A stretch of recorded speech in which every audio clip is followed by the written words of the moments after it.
So I'm going to just put just a little bit of purple in with that. And while I got it on my brush, I got to put some purple on that tree.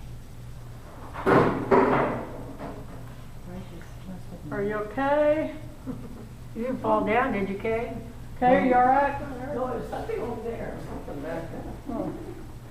I hope I it's don't not a sound like snake. the lid on the garbage can Oh, fell. that's just fine. I'm going to switch to my, I do like to use, I like to use flats to do my blue bonnets, and because I just like that I can load a color back here and one on the tip, and they work so well. But after a while, they'll start to kind of flay out, and so I use a lot of them. But anyway, I'm going to, before I start the blue bonnet, I'll get into my dark green. And if I want to keep this thin, I have no problem putting paint thinner and liquid together to make it kind of soupy. I know that when I finish a painting, I'm going to coat it with liquid anyway. That's the phthalo green with the... Yeah, with the burn umber.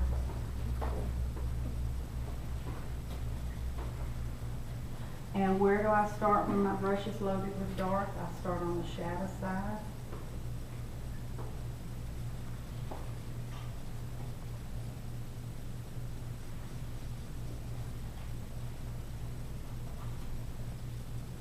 I want to get some of this dark in before I start to work on my blue bonnets. Never did decide if I'm going to have rocks or not. I can put them in later. Goodbye. Poor rock.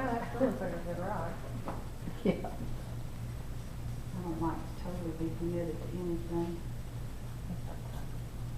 Okay, so I saved a little bit of space for some of the celery color. And if you find that a little bit weak, you can go ahead and put some yellow ochre out here and then take some celery, kind of dip into it so it's a little bit warmer. And then go in here, kind of scoosh those together. You're not getting that lady's hand. That was celery and what? Can you see? And a little bit of yellow ochre.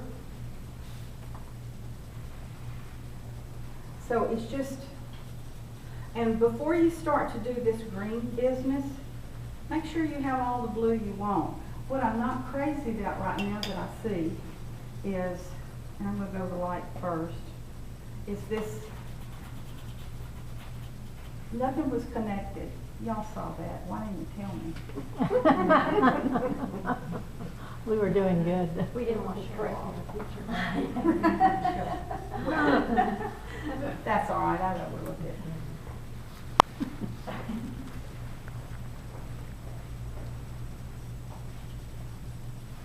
And I can always turn it into grass, but I really needed that blue there.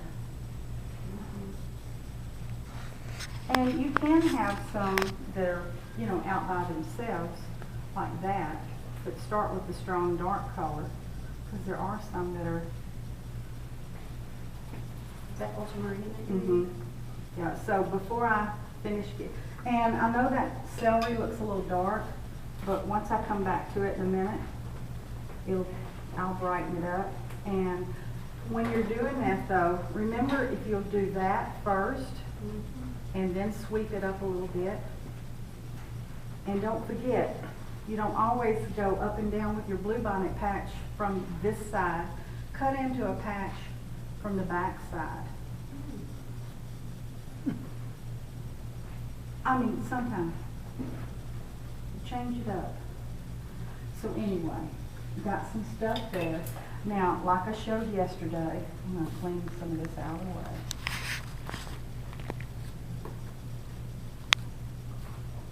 By the way, I love napkins more than paper towels. They're a lot cheaper. And I get the bundle that has 600. Ooh. And I just like because they're small. And they're a lot cheaper, like I say, than using. Yeah, okay. Here, I'm going to take, like I did yesterday, I'm going to take some of my ultramarine blue and fan it out. Clean the brush, the knife. some of this bright blue and fan it out. And I'll probably get into maybe a little of that violet in a minute. And I might get into some of this. This is just ultramarine blue. I never really, I have to just kind of take it back. And now here's some of the butter color. And if that feels like it's going to be not bright enough at the tops of blue bonnets, I'll take just a little white and work with it. Okay, so if I do that, that keeps me from this naughty thing that you've seen me do right there, contaminating my yellow. Shame on me. Pull your paint out here. Look at that. Isn't that terrible? But anyway, We won't tell. don't tell the teacher. Yeah, I need to get a chair. I won't say So- anything if you don't look at my palette. So right here, I'm going to go and sweep this into that blue. And then I can go here and I'll start to just put. And this is usually, I know y'all kind of just wet that up. So I could go here or I could go here. You have to kind of experiment with the colors. And if nothing goes on top, then sometimes you have to go back and drag the color across. I don't think I have enough.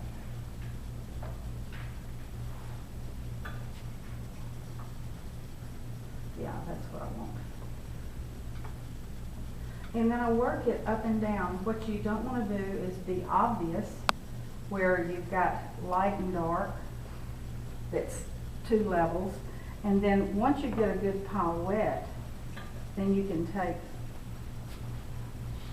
and start your first go round of lightening that top.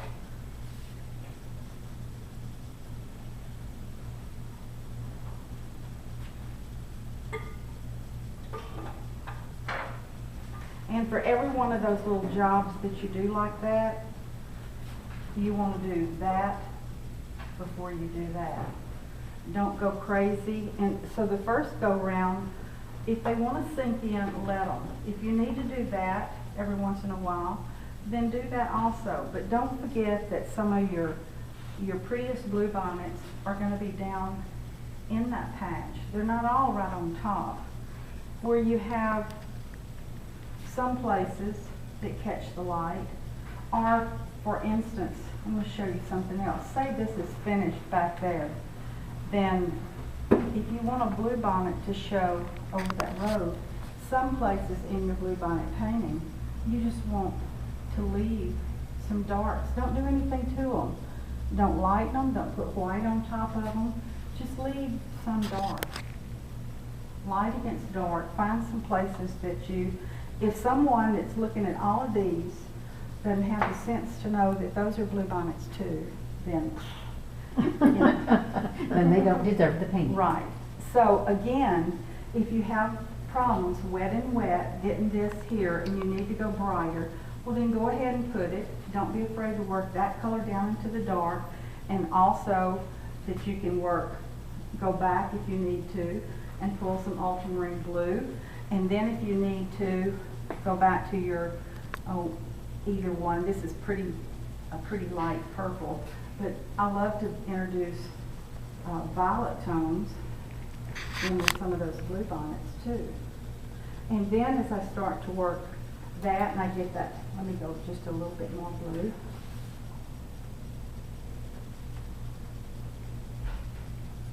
What I don't want to do, you won't find me, well, better look at my paintings first before I say what I'm going to say.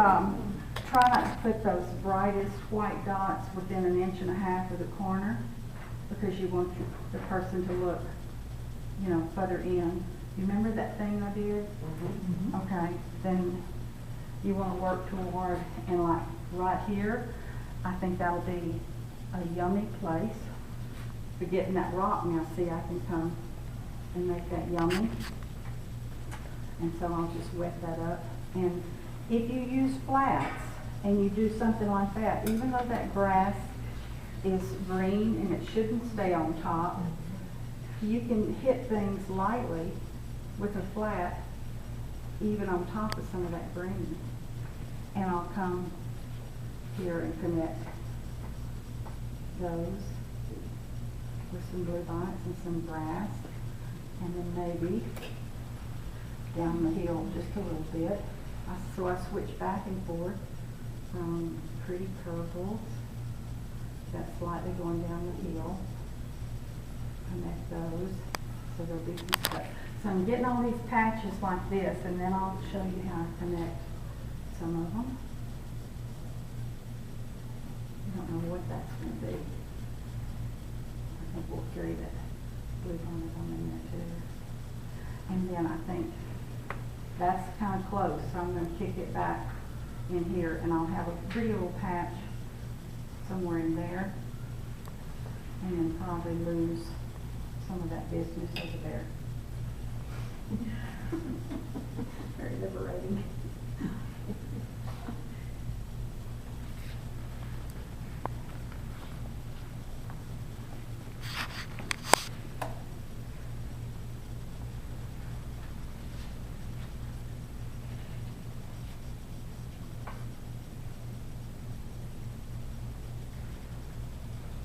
So I am going to have some stuff besides just those. And I might pull some of that orangey color on there in a little while.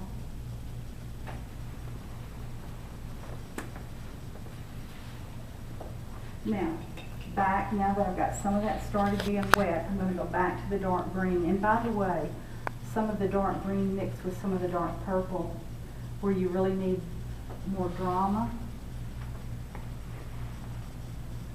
and you really want it to be darker, then don't be afraid to pick up some of that dark purple. Now, if I have too many patches of bluebonnets the same size, I might decide I want to cut in right there and make that one smaller. And where I cut in, that's behind it will just be grass.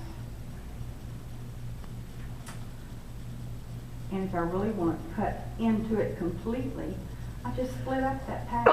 There's nothing more boring than having to where you start, and right now I want to make sure it doesn't happen here, where I start counting 1, 2, 3, 4. You can't do that. Well, I just did, but I'm not going to leave it that way. And this is what I'm talking about, you step back from your work. Just kind of scoosh that together. Lose some of that stuff on the edge. Stuff. Let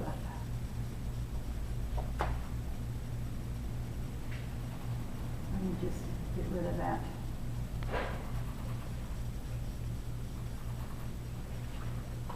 And if I want to if you can do something like that, and then if the sunlight's coming across, and if I'm in a hurry to see light happen, then I've got that stain on there. But if I want to lighten it, then I'm going to take some yellow medium and a little touch of yellow ochre. Yellow medium, yellow ochre, and I'm going to go get just a little bit more. I'm going to get just a little bit splasher. This isn't going to stay this color.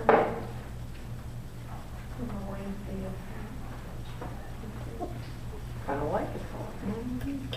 And it's kind of hard, but if I'm going to leave some of that, I'd probably pick up just a little bit of, and get some yummy orange in with that color.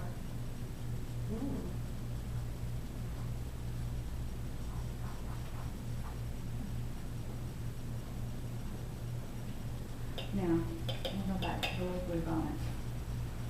So, I feel like a little bumblebee sometime when I paint, that I want to do a little of everything, but I like to jump around. But I know it's wet, but if you're real careful and if you learn to make these little streaks, you know, if you're at home and it's another day and this is all dry, you can take your time doing this. But if you're like today and you're wanting to get a little more finished, then if you learn to just lightly sweep that color across, your chances of getting a pretty value in there, at least you'll know where things are. You can refine this color. Now you can work pretty much violet on top of, and it sinks into that green, and it's a lovely shadow color anyway. And it's just, I love just putting color and then just see what develops with it. And then I'll go back and go back to the darks.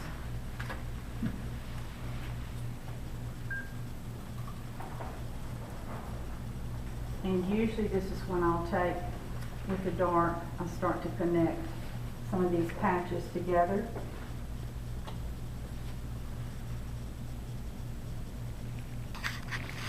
And let me go back here and take that down a notch.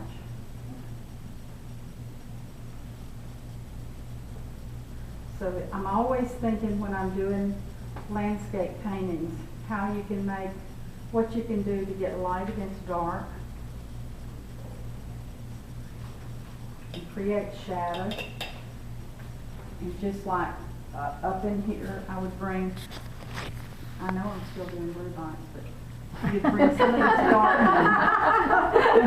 In a minute. Really? That was to do the dark. Everything though has to come together as you paint. And I can't help myself from looking, when I start to do dark here, I start to analyze my dark over here. And I say immediately, okay, I can see where, if I'm doing it there. This is how you start bringing your painting together.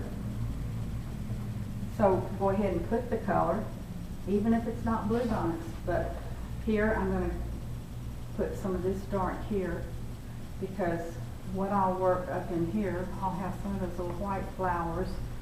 And now let me go back to the blue bonnet.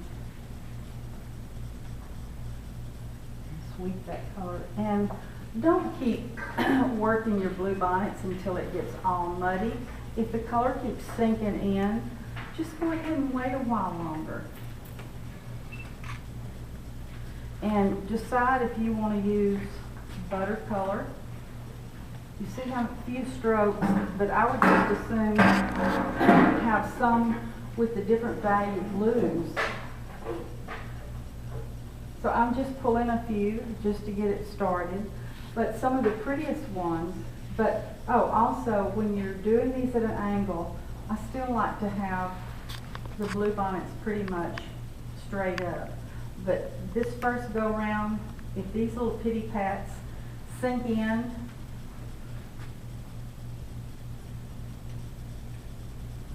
then that's what I want to happen.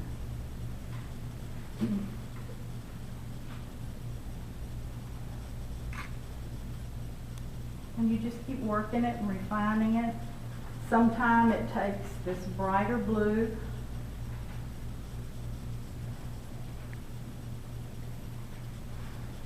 And finally, as you're doing this, and I don't use this color much, when you get into a color kind of like permanent green, this is just what I've mixed. It's phthalo green with just a little butter color and some yellow. And it's really bright, and so you want to use it super sparingly. And I'll tone that down a notch with yellow ochre.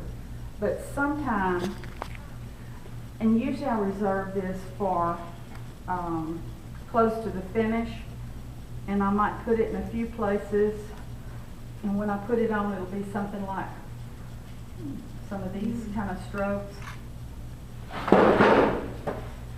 How many of those colors again? This is just phthalo green Okay. with yellow and some butter color in it. And I'll work this down to where there's not a lot of it. And I'll make sure, as I start to use it, I use it very sparingly. I work it back over, and I'm, okay, gotta go over there. So I go ahead and put it, because it's over here, so it's going to go over there too. And you want to, like I said, use this color very sparingly, but it adds a little glow to your work. You can take it with, a little bit of butter color, and you can make just a suggestion of some stuff. No, she's her. We moved so you could take a picture. Oh, you're taking your pictures of. And a little of this color, not too much, but a little of this color you can add to the foliage on your trees, but like over here, it would be just almost where I would take it and just scumble just a little bit of that. Don't overdo. I gotta go over there and tone this down, just like there. And also, when I'm doing, this all comes together now. So I know you're here to watch bluebonnets, but this is part of it too, where you get so much of this busy stuff going. Don't be afraid to cut in from that road and put some places where if you have too many bluebonnets, you're gonna put some dirt stuff in there and break up that land mass. Those that cleaner blue. And I try not to use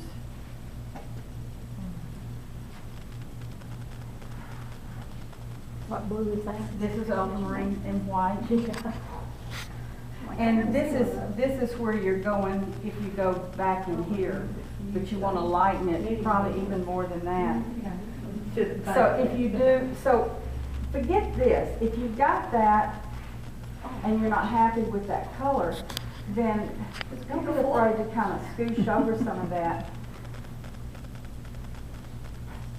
We're going to do wet. I know. I mean, mine would just be mud. Oh no. Look how. I know, I'm Well, amazed. she's not even bending that brush when she puts it I know. down. If you just look, it's Lightly. such a light stroke. So you just put that, and then right in this yummy spot is where I'm going to get the eye to look. Well, remember the fat over lean? Uh-huh. She was saying you use thin paint. I said, well, yeah, but you start out thin, and then you put fatter over it. Yes. Heavier paint over it. And you can do this, but remember in the first go round, if you want to kind of scoosh that up together, you can do that. There are people, I have a friend that has 5 bluebonnet brushes. One has the dark blue, the next one has the lighter blue, the next one has a little violet, and then 2 brushes for white and butter. And she sits there like, and I kid you not, it's not much bigger than that. And she sits there and goes, boom, and picks up the other brush, the lighter color. But sometimes the suggestion of the bluebonnet can be prettier from a distance than actually all that pity patting. And I honestly can tell you that I love to pity pat those little strokes, but at the end of the day I step back and I say, oh my gosh, pointillism, dot, dot, dot, dot, dot. So I'll take my brush and just sweep right across it. Now, I don't remember, who did I see in here earlier that had a lot of blue all over it? That's what you want, actually. If I had painted this whole thing blue, because you see some of it sinking into the green. But now, if I can't get it brighter today, then let it dry a little bit, and you'll get those light colors. I get them easier, but this is why I have some different blues here. If I need to go, brighter, then this one is phthalo blue with white, but this one's phthalo blue with more white. And so I have some different values working there. And if one of them, depends on how I've painted, so if one of them doesn't stay on top, and I love to finish most paintings within 3 hours of start to finish. So, and then I'm bored with them, and then I'm ready to start on something else. Now I'll get over here, Board. and I'll go ahead and, knowing that I want to get some something light back in here, I'll go ahead and I added a good bit of white to that. And by the way, that little yummy bit of green, I might go ahead and put.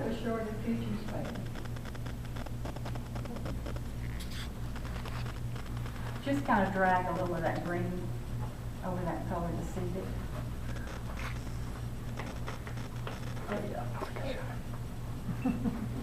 And then over here. So, okay, so here's the deal. If you can put know what our that hand looks much like. and then wait about 30 minutes and then come back and put all this little, start putting all this little tops on. Feel like pointing some?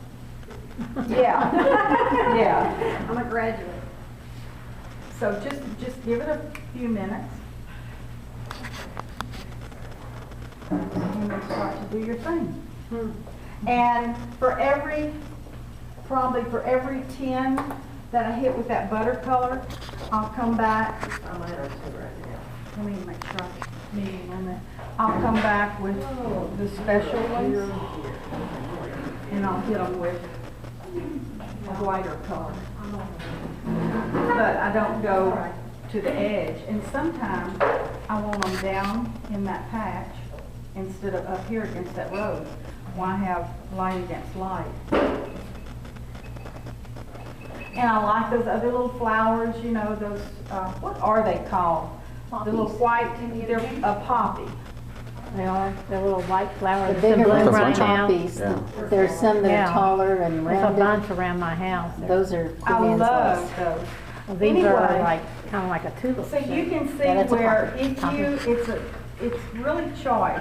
Yeah, If you bunch feel of them. like you've lost some of this from, depends on if you want to go a little bit more impressionistic, if you want to see the blue values, you can go all the way down to this, believe it or not, this dark purple mixed in with this ultramarine blue. If you really want to get more dramatic with some of them, then don't be afraid to get that dark with some of them. But always, if you're going to go that dark, make sure that goes toward the shadow side first, and then if you need to kind of work it in a few places. And I better get it over here across the road. Y'all remember this thing about just don't stay in one spot. Zip it over there. You know, in a way, I thought last night, I didn't sleep. I tried to stay awake thinking how I could improve this lesson. And one minute I remember myself saying what Joyce Pike showed me. If you're going to do a stroke, know why you're doing it before you put it. And then, lo and behold, what have I said all day? It doesn't matter what you're doing, but if you got that color on your brush, put it over there anyway. And that isn't very logical, but no one called that. But I guess so in a way I did listen to Joyce Pike, but I can't, for the life of me, explain. It's just a balance thing with me to, if I'm putting it there, I just gotta get it somewhere else. And technically what I do that I like is a certain color. If it's 2/3 here, I put it 1/3 here, and then even less of that in another place. And the idea of that is always remembering where the center of your canvas is, and make sure that if there's 2/3 of that color here, then do just the opposite on the other side, maybe 1/3 there and then a little there. But it's all about balance and color harmony. And don't forget too, when you do these paintings and they dry, if you paint and it's lighter than you want, don't think you have to repaint everything. You can glaze over your paintings and tone down the colors simply by glazing. If I have like this one that I did, and I feel like it needs more darkness here, I'll show you. Rather than, and all I have to know is I'm working with liquid, but I would take my liquid and maybe some of this dark purple and green, and I'm sure that most of you, when you glaze, you already know about it, but you do it over a dry painting. And if this needs, the light source on this one is coming right to left. So if I feel like this needs to be darker, I just darken it with a little bit of a glaze. And that's liquid. And just a little bit of paint.